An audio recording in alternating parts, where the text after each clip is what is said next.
Bonjour et bienvenue à la capsule du chapitre 17 du module 5. Le module 5 étant le dernier module de l'année, l'énergie et ses transformations. Nous avons déjà vu les chapitres 15 et 16, c'est-à-dire le chapitre 15, le travail et la puissance mécanique, le chapitre 16, l'énergie mécanique, et aujourd'hui, nous allons voir et terminer la matière de l'année avec l'énergie potentielle élastique. Il y a deux sous-sections dans le chapitre 17, l'énergie potentielle élastique. 17.1, le comportement des ressorts hélicoïdaux contraints, et 17.2, l'énergie emmagasinée dans un ressort. Donc, dans un premier temps, le comportement des ressorts hélicoïdaux contraints. Qu'est-ce qu'un ressort? Donc, un ressort est une pièce habituellement métallique qui, grâce à des propriétés élastiques, permet d'emmagasiner de l'énergie pour la libérer plus tard. Ce que ça veut dire, c'est qu'un ressort a des propriétés élastiques. Une propriété élastique, c'est que l'objet ou le ressort peut être déformé et va tenter de reprendre sa forme initiale. C'est ce qui fait de notre ressort qu'il soit élastique. Donc, un ressort hélicoïdal peut absorber des chocs et maintenir des forces entre des surfaces.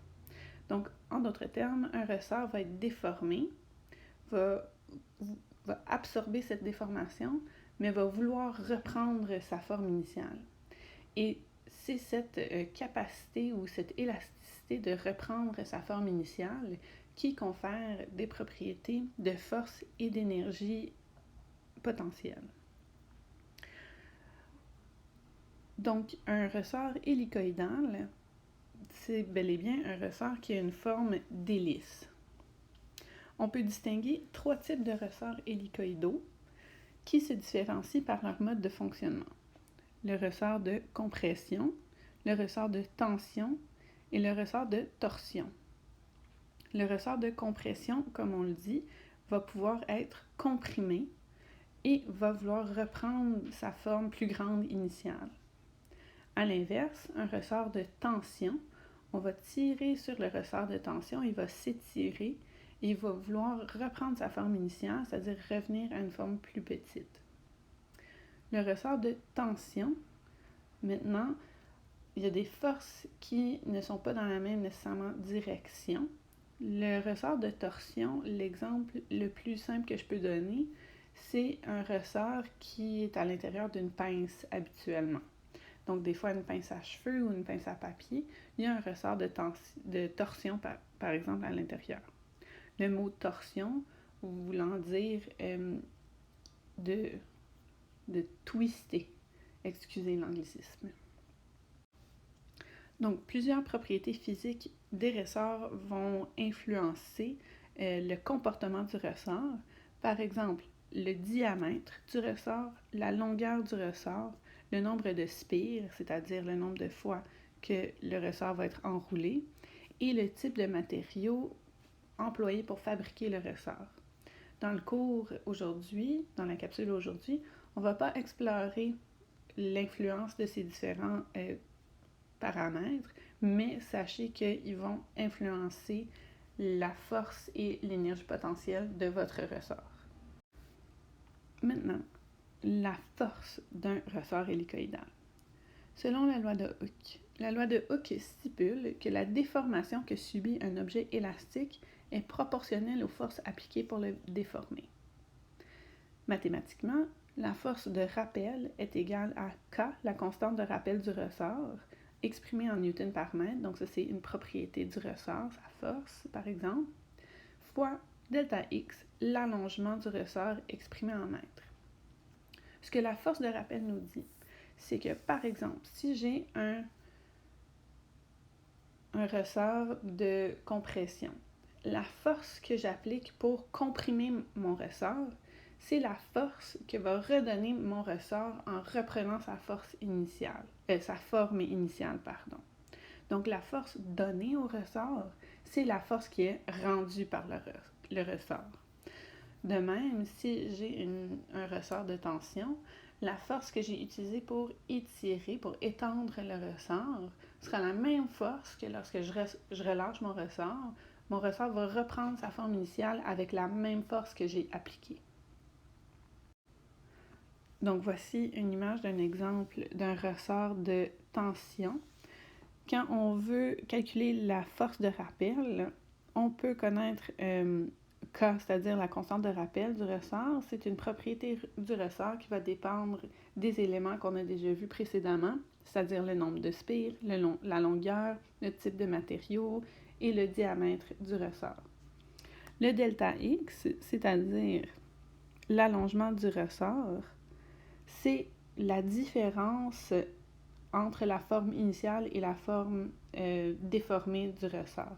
Donc ici, on peut voir à gauche qu'il n'y a aucune force appliquée au ressort. Le ressort est au repos, donc a une longueur initiale. Et quand on applique une force, dans ce cas-ci, c'est une force gravitationnelle, le delta X se trouve à être la différence entre la position initiale et la position étirée. Donc, dans ce cas-ci, la force de rappel sera égale à la force gravitationnelle employée pour étirer notre ressort. Bien évidemment, ça c'est dans le cas où est-ce qu'il n'y a pas de force de frottement ou de résistance. Et dans les exemples qu'on va voir, on va négliger justement le frottement.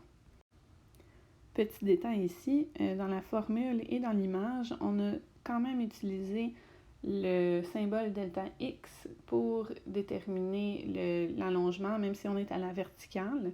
Je crois que c'est parce que dans la diapo ou l'image ici, on veut la grandeur de la force de rappel, donc on ne tient pas compte de la direction. Donc ici, le delta X sera le déplacement, la longueur du changement de forme qui sera parallèle évidemment à la force appliquée. Donc dans un premier temps, on a un exemple, un ressort de tension dont la constante de rappel K est égale à 10 N par mètre est posé sur une surface horizontale. Une personne étire ce ressort de sorte que sa longueur augmente de 20 mm. Quelle est la force de rappel développée par ce ressort?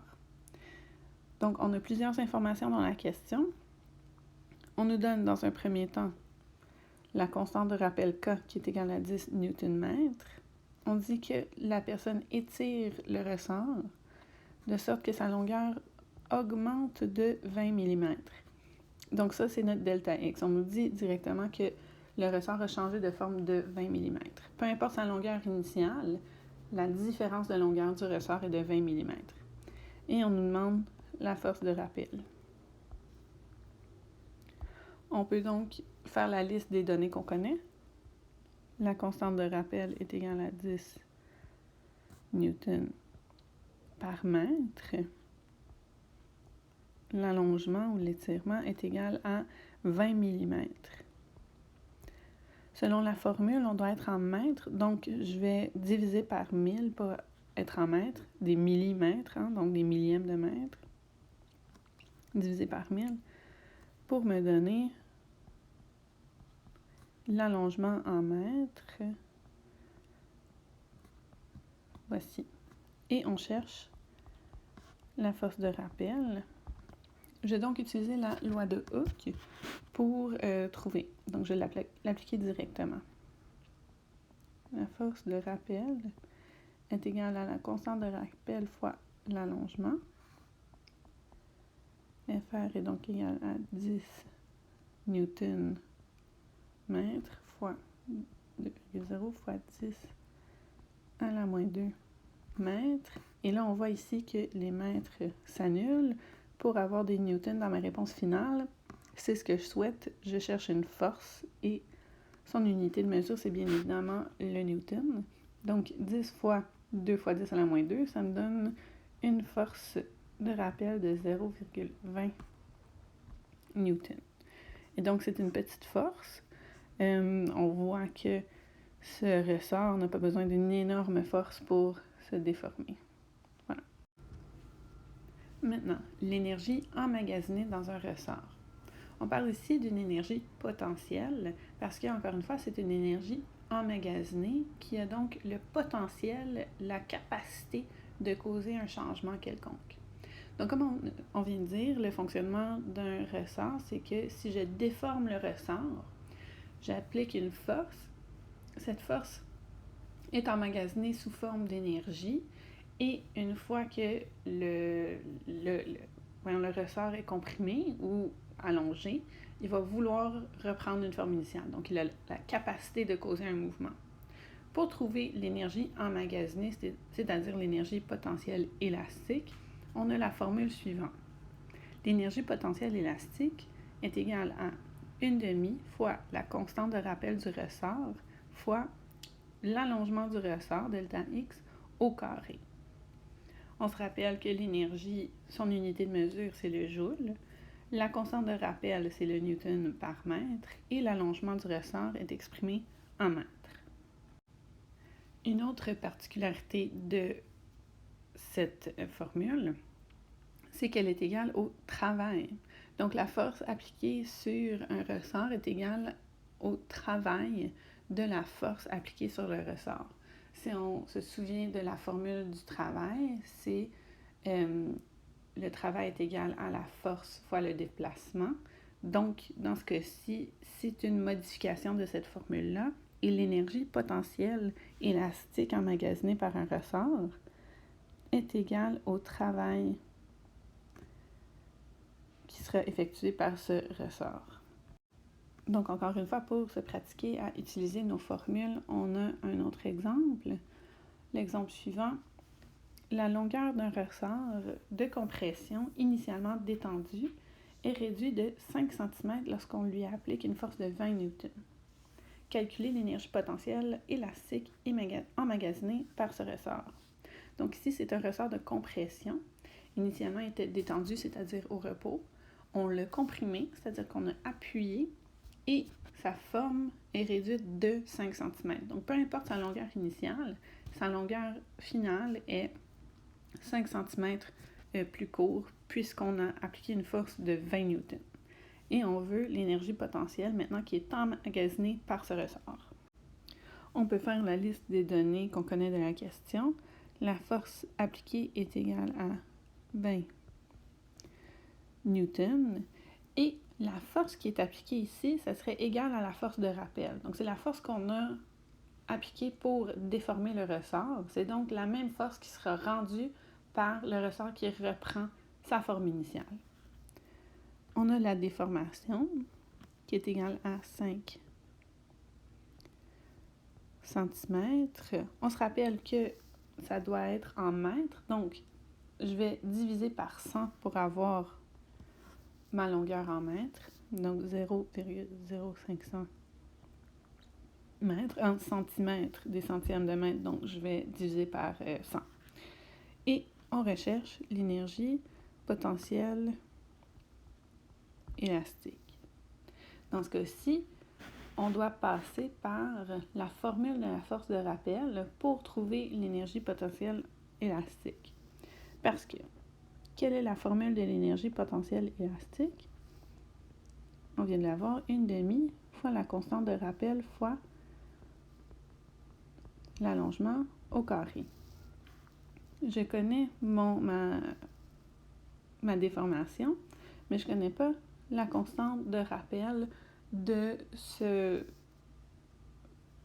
ressort. Donc, je vais, dans un premier temps, utiliser la formule de la force de rappel pour la trouver et l'insérer dans la formule ici. Donc, comme on vient de dire, la force appliquée sera la même force que la force de rappel, et ça, c'est égal à K fois delta X. Donc, on peut trouver la constante de rappel ici. La constante de rappel sera égale à 20 Newton divisé par la déformation, donc 0,0500 mètres. Et K est en Newton par mètre, donc ça tombe bien. Ça me donne donc une constante de rappel de 4,00 fois 10 à la 2 Newton par mètre, si je respecte mes chiffres significatifs. Je peux maintenant utiliser cette valeur pour la mettre dans ma formule de l'énergie potentielle élastique. Je peux maintenant appliquer ma formule. L'énergie potentielle élastique est égale à 1/2 fois la constante de rappel fois le delta X au carré, et je vais remplacer par mes valeurs pour trouver la réponse 1/2 fois 4 fois 10 à la 2 newton mètre fois le delta X en mètres, 0,0500 mètres au carré, pour avoir une énergie potentielle élastique, c'est-à-dire une énergie emmagasinée de 0,500 joules, si je veux respecter mes chiffres significatifs. Et voilà, j'ai trouvé la solution. Et ça termine la matière du chapitre 17, c'est-à-dire la matière du module 5, et ça veut aussi dire que ça termine la partie théorique, la nouvelle théorie du cours de 5e secondaire en physique. Donc, félicitations. Merci d'avoir passé une excellente année en physique avec moi. Puis, bonne suite.